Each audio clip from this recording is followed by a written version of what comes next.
Bonjour, alors commençons cette vidéo par quelques petits rappels. Déjà, donc il faut se rappeler que la Terre est constituée de différentes enveloppes concentriques, dont la plus superficielle se nomme la croûte. Et donc cette croûte, on a deux types en fait de croûtes différentes, la croûte continentale et la croûte océanique. Là, on va s'intéresser uniquement à la croûte océanique, donc qui tapisse le fond des océans. En fait, cette croûte océanique, comme on l'a vu la dernière fois, elle est en perpétuelle expansion. C'est-à-dire que au niveau des dorsales, on a un système qui fait que la croûte océanique s'étend au fur et à mesure du temps. Et donc, ce système implique nécessairement qu'il y ait création de nouvelles croûtes océaniques au niveau donc du milieu des océans, donc là où se trouvent ce qu'on appelle les dorsales océaniques. Donc le but de la vidéo d'aujourd'hui, c'est véritablement de comprendre comment est créée cette croûte océanique, donc au niveau de ces dorsales. Alors c'est parti. Alors déjà, un rappel de ce que sont les dorsales océaniques. Il s'agit de reliefs positifs en forme de ligne qui se situent au niveau des océans. Sur cette carte, ce sont les lignes vertes. Ces dorsales sont comme hachées par des failles, que l'on nomme les failles transformantes. Mais nous, ce qui va nous intéresser là, c'est surtout ce qui se passe au niveau de l'axe de ces dorsales, car c'est là que va se former la nouvelle croûte océanique. Alors, la croûte océanique, en fait, elle est formée de basalte et de gabbro, qui sont des roches magmatiques. Ça signifie qu'elles se forment à partir de la cristallisation d'un magma liquide.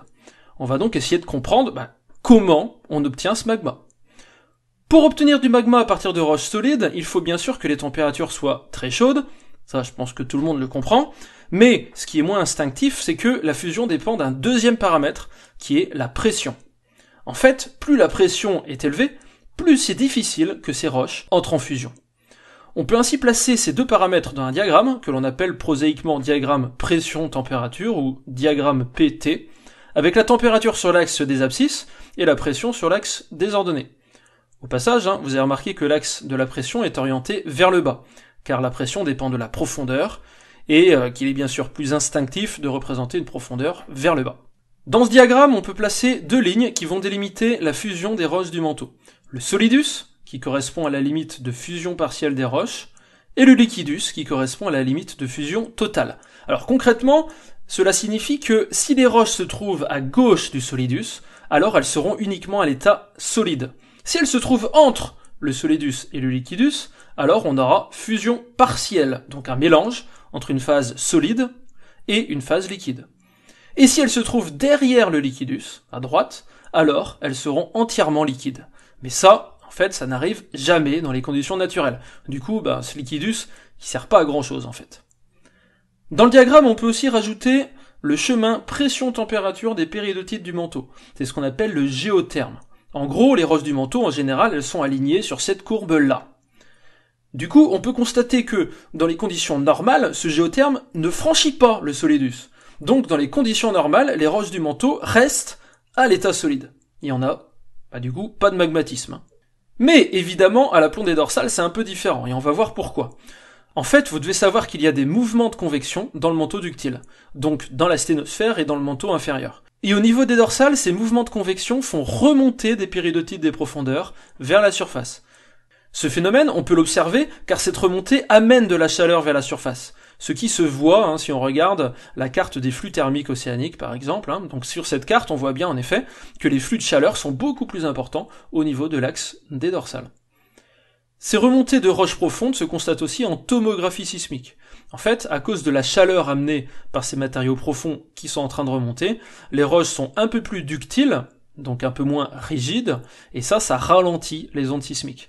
Et ce ralentissement des ondes, il est du coup indiqué sur cette courbe-là par des zones rouges. Alors, voyons maintenant un petit peu quelles sont les conséquences de cette remontée au niveau de la position des roches dans le diagramme pression-température. Prenons une roche asténosphérique qui est située à 100 km de profondeur. Si cette roche remonte suffisamment vite, elle va perdre de la pression bien sûr, mais elle va aussi rester très chaude. Pourquoi ? Parce que, en fait, même dans un environnement plus froid, les matériaux qui sont chauds mettent vraiment très longtemps à se refroidir. Ça, c'est ce qu'on appelle l'inertie thermique. C'est le même phénomène que lorsque vous sortez votre pizza qui est au four, la pizza reste chaude pendant un certain moment. Ça, c'est l'inertie thermique. Du coup, ces roches qui remontent, elles perdent de la pression, ça d'une manière immédiate, mais tout en restant à la même température. Donc ça, c'est ce qu'on appelle une décompression adiabatique.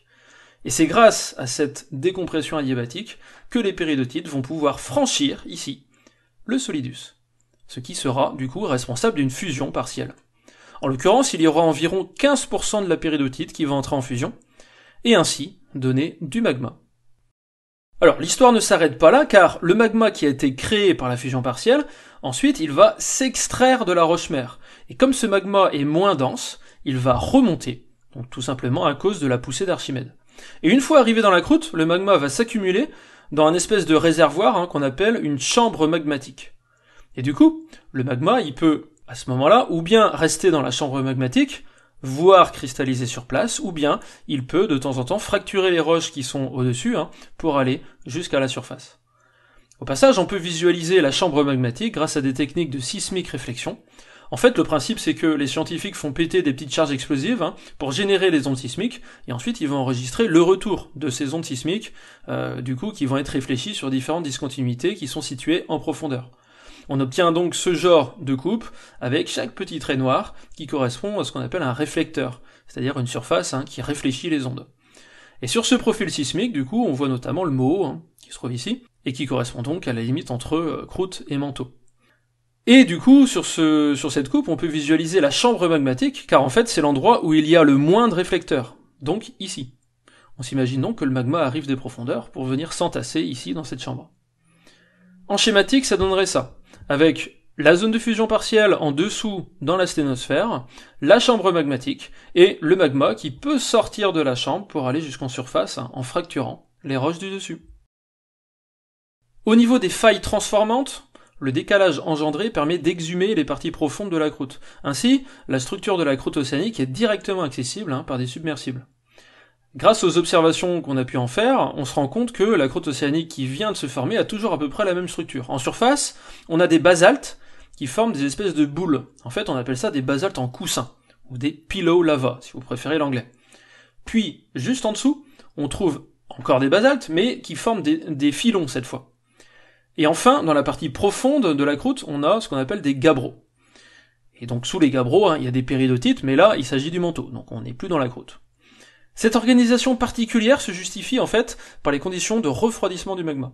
Lorsque le magma se refroidit lentement en profondeur, les cristaux ont le temps de pousser tranquillement, donc ça donne des roches dotées d'une structure grenue, donc en l'occurrence les gabbros, et lorsque le magma au contraire monte jusqu'à proche de la surface, ou jusqu'en surface, le refroidissement du coup il est plus brutal, donc une partie de la roche n'a pas le temps de cristalliser, ce qui donne du verre, et donc on a une structure qui est microlytique, et donc ça correspond au basalte. Les basaltes qui cristallisent directement en contact avec l'eau de mer forment ces espèces de boules là, qui sont caractéristiques des basaltes en coussin, alors que les basaltes qui cristallisent juste en dessous vont plutôt former des filons, parce que du coup c'est les basaltes qui vont se déplacer de la profondeur vers la surface. On peut donc compléter le schéma de tout à l'heure avec les différentes roches de la croûte, et du coup donc on voit que en fait c'est lorsque le magma cristallise directement dans la chambre magmatique, que ça donne du gabbro. En revanche, lorsque le magma fracture les roches sous-jacentes pour aller jusqu'à la surface, ça donne les filons de basalte et les basaltes en coussin. Alors, intéressons-nous maintenant un petit peu à la chimie de ces roches. Déjà, je rappelle que la chimie est la même entre basalte et gabbro, puisque la seule différence entre ces deux roches, en fait, c'est la variation dans la vitesse de refroidissement. Mais en revanche, la chimie des basaltes et des gabbros est très différente de celle des péridotites du manteau. Et ça, on peut se demander pourquoi, parce que, après tout, la péridotite, c'est la roche-mère du magma, qui lui-même est à l'origine du basalte et du gabbro. Donc on pourrait éventuellement s'attendre à ce qu'il y ait la même composition chimique. Mais en fait, lors de la fusion partielle en profondeur des péridotites, on obtient un magma liquide et un solide résiduel, parce que c'est seulement une fusion partielle. Et du coup, ces deux trucs-là n'ont pas la même chimie, en fait. Ça veut dire que certains éléments chimiques, ils vont se retrouver préférentiellement dans le magma, alors que d'autres, au contraire, vont plutôt rester dans le solide résiduel. Du coup, le magma va être enrichi en certains éléments, comme par exemple l'aluminium, le fer, le calcium, le sodium ou encore le potassium. Et au contraire, il sera appauvri en d'autres éléments, comme par exemple le magnésium. Du coup, on comprend mieux pourquoi on a une telle différence entre chimie de la roche-mère et donc la chimie des roches de la croûte. On a vu comment fonctionnaient les dorsales océaniques, mais attention quand même, car toutes les dorsales ne se valent pas. En fait, il existe deux types de dorsales océaniques. Les dorsales lentes comme par exemple la dorsale atlantique, et les dorsales rapides, comme par exemple la dorsale pacifique. Et ces deux types de dorsales n'ont pas les mêmes morphologies. Si on va du côté de l'océan Atlantique, on se rend compte qu'il y a un relief assez accidenté, avec pas mal de failles, et avec la présence au niveau de l'axe d'un fossé, qu'on appelle le rift de la dorsale. Au niveau de la dorsale pacifique, ce n'est pas vraiment la même chose, car non seulement la dorsale est plus bombée, mais en plus le relief est beaucoup plus lisse, et on ne voit pas du tout de fossé au milieu. Mais outre ces différences morphologiques, on a surtout une activité volcanique qui est très différente. Chez la dorsale atlantique, on a une expansion plutôt lente, de 2 ou 3 cm par an, alors que cette expansion est nettement plus rapide du côté de la dorsale pacifique, de l'ordre d'une quinzaine de centimètres par an. Et c'est d'ailleurs bien évidemment à cause de cette différence de vitesse d'expansion qu'on leur a attribué du coup les noms de dorsale lente et de dorsale rapide. Et cette différence d'activité se répercute d'ailleurs sur les flux thermiques. Ceux-ci sont en effet beaucoup plus importants au niveau de la dorsale pacifique qu'au niveau de la dorsale atlantique.